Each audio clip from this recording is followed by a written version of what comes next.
What is up, everybody? Welcome back here to the Devy YouTube channel. We are back with a different type of video today. We're talking Dynasty stashes mid-season. So what we're looking at is players out there that you can add to your rosters to stash that, in the middle of the season. We always talk about Dynasty stashes at the beginning of the year, after the season's over. But who are some guys we can go target? And the way I categorize these three is basically taxi squad stashes, right? Guys that really haven't done anything this year, but we project maybe a role next year, right? A guy that, maybe has a scheme change, a coaching change, is talented, right? Then we have the limited production stashes. The guys have shown a little bit. What are some guys out there that have shown a little bit of there? Maybe they've gotten injured after they showed something, or just in general, like you could see a role for them. Maybe contract-wise, depth chart-wise, teams are going to be using them. And then injury stashes, guys that are hurt, and these can be very good players too that you can get on your roster, right? I did a Dynasty rebuild video a couple weeks ago. I talked about retooling. These are the guys to go after, guys that you can go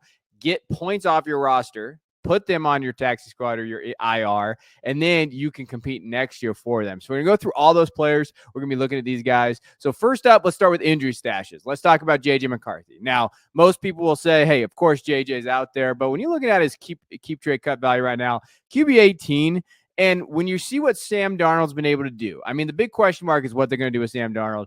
I don't think they're good enough, though, to want to keep him to where they're going to give him that contract. I think this is going to be JJ's team. And when you look at what's built around him, Justin Jefferson, TJ Hawkinson, Jordan Addison, like that team plus in the running back room, depending on what they're going to do with Aaron Jones and some of those guys there and their head coaching staff, this is the guy to have, right? Because I think if he comes back, he is going to increase his value based on that QB 18 mark. I could see him hovering around that QB 12 to 14.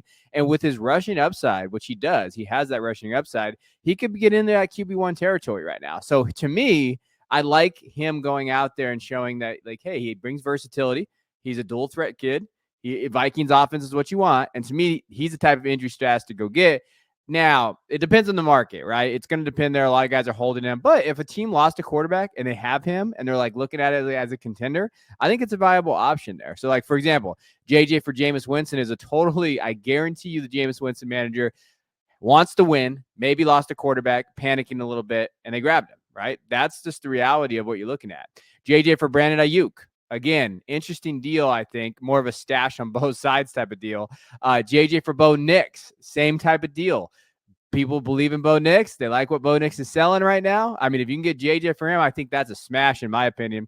JJ for Derrick Henry, again, contender, non-contender. And then JJ for a late 25 first. And based on the quarterback class, I don't mind taking a 25 first there, especially with the 25 class being so unsure. So to me, JJ is a perfect injury stash out there for you guys.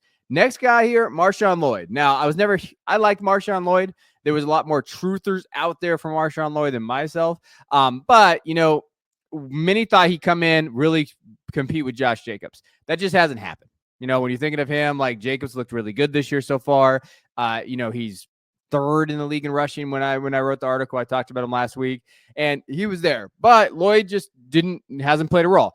Injuries have happened, just hasn't been there. So to me, this is more of a running back stash for the injury part of it. Like, hey, next year, if he does get that role, Jacobs will still be there, but maybe it's more of a split work like what we're seeing in Tampa Bay and these other areas. Green Bay's tried to do this. Green Bay's really tried to have that split work. They just haven't gotten the right back there. So I think Marshawn, to me, is a good buy right now. So Lloyd for Cedric Tillman, right? If you believe in Tillman, might be hard for you to get rid of him, but for us like, hey, he's doing well, but like, what's that dynasty value looking forward? That's a good deal. Kareem Hunt, I like this next one a lot. Lloyd and Rashee Rice for Kenneth Walker. I love Kenneth Walker. I've always been on the Kenneth Walker trade. But if I'm a rebuilding contender next year or 2 years, Rashee, man, I'm a huge Rashee guy. Plus Marshawn, he could give you that similar value. I think you're getting plus asset there. Lloyd for Cooper and Lloyd for Debo. Those are all kind of declining assets from the wide receiver spot where you're expecting Lloyd to have that role next year. So to me, he is also an injury stash. Next up is Chris Godwin. I think he's a good stash for, Tampa Bay, whether he's with Tampa Bay or not next year. Heading into the game where he got injured, he was the wide receiver 1 in targets earned, right? And he was a wide receiver 1 in PPR. When you saw him, he was earning those targets. He looked really good in Liam Cohen's system. I don't know what Bucks are going to do. I don't know if they're going to keep him. I know that Jalen McMillan's out there. We might talk about him in a little bit.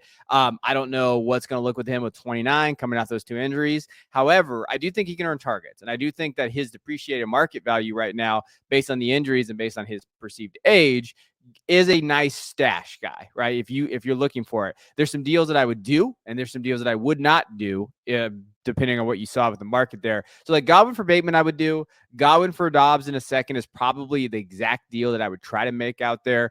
Godwin and more for Michael Pittman. I would probably Michael Pittman on that. I just like to show multiple deals out there that you can grab there. Or if I'm going to lean Godwin, I want something other than Rondale Moore. I don't know. Rondale Moore is over. Rondale Moore Turters, you got to realize it's over there.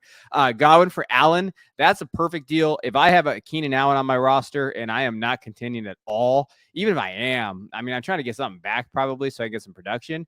I'll take Godwin over Keenan Allen more than likely every time in Dynasty. And then Godwin for a late first is probably his ceiling play. So when you're thinking of like, all right, where is Godwin at based on his value? You know, late first, you're looking at some running backs in that range. You're looking at, so we've done mocks on here for you guys to see that. I would probably still lean the first there. If I can give a second plus an asset, that's more the value because I think he can live up to that value expectations for the rest of his career. I don't know if he could live up to a first, and then that's a sunken cost, in my opinion. Next guy, Dak Prescott. And as a Cowboy fan, this pains me, but send a QB19 for keep trade cut value.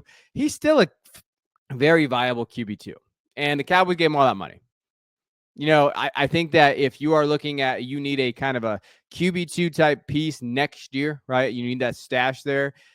To me, he's in that range to me. You know, he was at 15.6 points per game. We've seen that. We've understood that kind of the Cowboys have kind of been a mess, but they still have CeeDee Lamb. He still has QB1 upside there. They're going to bring in an offensive-minded coach. So one thing that I'm building into his value here is that they're going to go get a coaching change. They got to fire McCarthy's ass into the sun. And if they get a guy like Ben Johnson, they get somebody or Slowlick or somebody there that can really coach offense, his dynasty price is going to go up based on that, right? Not even the play on the field. So to me, Dak is a good injury stash. For Cooper Kupp, smash that in Superflex. You know, a second in Prescott for Jared Goff. I understand that for both sides, to be honest with you. If you're a contender and you lost Dak, I understand getting Goff. But I understand getting a second back too if I'm not. Dak for Sam Darnold, what are we doing? Go get Dak Prescott for that price. Prescott for Kelsey and Jameis Winston. Again, I'm still on the Dak side there. And I'm still on the Dak side for Russell Wilson in a second, too. I still think that he is a value. He's probably one of my favorite values here in terms of like stashing somebody and hoping that they do better as we progress next season. I do think, remember, offense, coaching staff, going to get weapons on that team. I do think that they bounce back next year with an entire revamped team. Now, let's talk about some taxi guys. Some guys that are, you know, they're deep, right? Wide receiver 78 here for my guy, Roman Wilson. I understand that the Steelers have been looking for that wide receiver. Roman just hasn't popped off, right? Been on the IR, doesn't look like he's coming back based on all the articles that I've saw. And I think it was the ankle, and I think it was more than what people thought it was. I think he was injured. I think that, you know, when you're thinking of, you know, what he does well, separation, point of attack, being able to kind of, you know, run crisp routes, do those things. I don't think he could do that. I just don't think he was able to do that. And that's why he's on the IR there. They added Mike Williams, but, you know, that's nothing to me. I think that he could be the slot guy next year. Roman Wilson could. And his prices are cheap. Cooper Rush, Romeo Dobbs, Jalen Coker on the other side, a fourth, a third, like Allen Lazard. If I can get off the Allen Lazard train for Roman Wilson, you do that, right? You go look at your dynasty rosters, go through it. You go, okay, who are some depreciated assets on the veteran side that I can go just ship off for Roman Wilson? I think that they could add a receiver, but I do think they believe in Roman Wilson based on the capital they gave him. And if he's healthy, as someone who watched Michigan play all of last year and with Roman Wilson, he's going to earn targets and he's going to create separation. He's going to do that. I still think he is an above average receiver from that standpoint. So, you know, I'm buying into that, especially if they bring Russ back, even Fields, those guys, depending on what they're going to do with that quarterback position. I'm still in on Roman Wilson based on the price, right? Wide receiver 78. That's cheap. Now, next guy's running back, Rasheen Ali. And I will say this, running backs tend to be better taxi squad stashes because we see guys pop off all the time. More notably, Kyron Williams, right? That was really a taxi squad stash before he kind of broke out his year. He got drafted in the 5th round. He's been dealing with injuries, right? So, you know, obviously in the Senior Bowl, He hurt his shoulder, definitely hurt his labrum. I think it was his labrum there. So he was out. Derrick Henry's been dominating, so they don't really need him, right? But I do think Ali gives you a skill set like a dual threat rusher, pass catcher. He does that. And I think that he's going to shift into that rotation next year. And sitting at running back 75, that's super cheap. So when I'm looking at depth chart and depth chart projections and trying to see, okay, where do these guys go? Ali could be running back 2 on the Ravens next year. At running back 75 prices, he'll get in the top 40 if he is truly running back 2. If he gets up on the field and gets any type of run there, he's probably running back 3 at worst, right? So you're looking at a stash that you'd like to have. To me, Ali's that guy, right? I'll take the price as the risk on him. Justin Watson, yeah, I'll take that, right? Ali and Burton for Jameis Winston, that's a little rich for me, especially with Superflex quarterback. But Ali, Jameson Williams for Ricky Pearsall and Chase Brown. I thought that was an interesting deal there.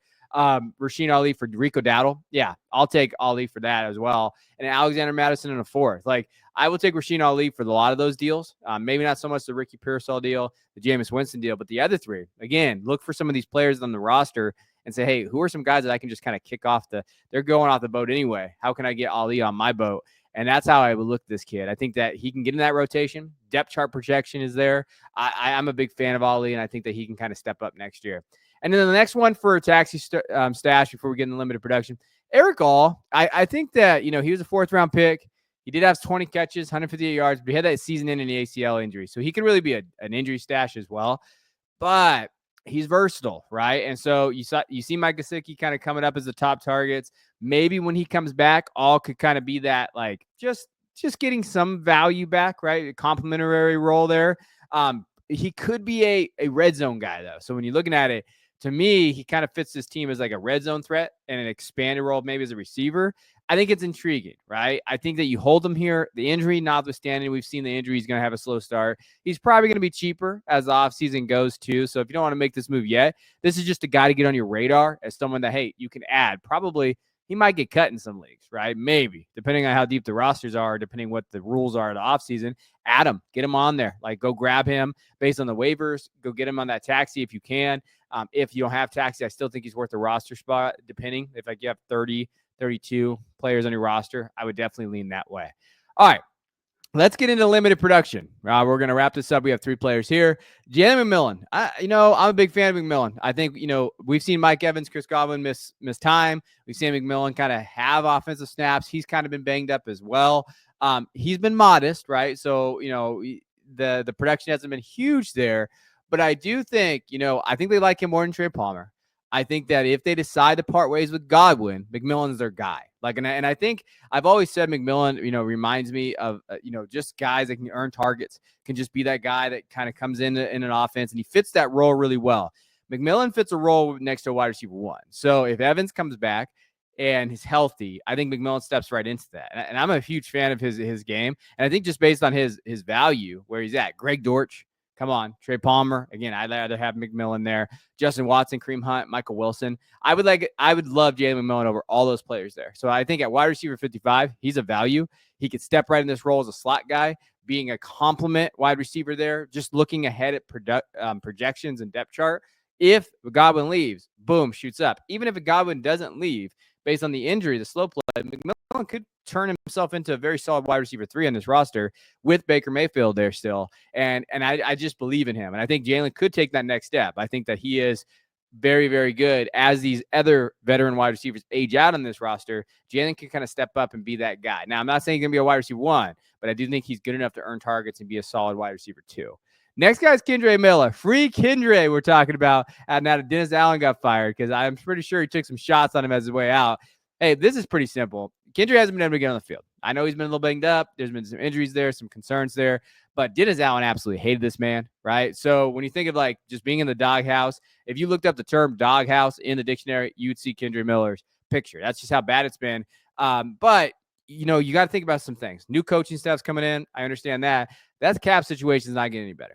Miller's going to probably be the running back 2 next year on this roster. I know Alvin Kamara is there. What do they do with him? They could move on from him. I don't know what's going to happen there with the staff and what they're trying to do there. And I don't really know tons of the salary implications of Kamara's contract. I know they just redid it, but who knows what's going to there. Miller does have explosiveness when he's healthy, right? Versatility. I think he does give fantasy upside back there. And at running back 58, I think he's still going to be in the top. Again, if he's running back 2 on the depth chart, he could possibly kind of be that guy. Now, doesn't mean the Saints aren't going to go draft a running back in his class. It is heavy. So buying him is a risk. It always is.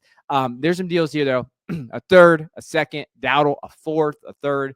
I don't mind giving up a fourth or a third, even a 27th third. To me, hey, that's too far out. I'll take a shot on Kendra Miller, get some production. I can flip him later. But Kendra to me sounds like you're just looking at, again, you're trying to project roster, depth chart, everything there. Kendra is that guy for me. Like, hey, he's out of the doghouse. Maybe he gets a little bit more run during the season this year. He could possibly do that. Then he's going to increase in value anyway. So go out there and try to add him now and then just kind of look forward to that return on investment. And then the last guy, this is a guy that many people like coming into the season. Ben Sinnott from Washington Commanders hasn't had a ton of production out there. 3 catches, 18 yards, and a touchdown. But Jaden Daniels is the offense you want to buy into, right? High-powered unit. Terry McLaurin is really the only guy in this offense that screams playmaker. I think that Ben Sinnott is going to take some time. Obviously, tight end position is a little tougher, but he's good. He brings a unique 3-level dimension to the game, right? We talked about how he can play in the fullback, tight end. He can play in the slot. He does vertical seams well, pushes the ball downfield. And I think that Zach Ertz's role is in flux. I think he's aging. He's great for this team right now, but Sinnott's the future, and they could transition him out into that role now for Sinnott. And he could be the tight end one as far as next season. Like, you're looking at, hey, who could be these guys? I think he can be that guy. And this is the offense you want to buy in, right? Buy into good offenses. And unfortunately, it's hard for me to say that as a Commanders hater. But this is a great offense. They've done a great job of building around him with Jaden Daniels there. This is the guy to kind of grab. Dallas Goedert, again, this is probably a ceiling reach here for dynasty value because Dallas Goedert is still Dallas Goedert, but unable to stay healthy this year. Been really kind of hit or miss there with him. Sinnott and DeAndre Hopkins for Tank Bigsby. Ben Sinnott for Mike Gesicki. Pat Freiermuth. I'm pretty much off the Freiermuth train based on just what we've seen. And then Sinnott for a 27 second. So I still think that he is a good role, a limited production role, and tight end premium. Go grab him, see if you can have him out there. Now, final thoughts on this. When you're looking at dynasty stashes, you just gotta, for me personally, you just, like I said, you look for, hey, projected roles, that depth chart roles. Hey, who's out there? And remember, you're not necessarily buying for their production next season. You're just buying for their value to increase, right? That's all we're really, but just a value game. Hey, you might have that production. You might like Jalen McMillan. You're like, hey, now I get to have Rasheen Ali. Oh, man, he's a running back too now. I love having that production on that side. But it's, again, maybe you can flip them too, right? So this is all-encompassing dynasty stashes here. Guys that you could possibly flip, guys that you could possibly, hey, just, hold and then have that production there. But that's kind of how I look at these guys. A little bit different. I know dynasty stashes is harder during the middle of the season. But I always like to try to come up with some new content for you guys and talk about some guys out there worth kind of adding to your roster. So appreciate you guys. Don't forget to hit that like and subscribe button. We'll see you in the next video.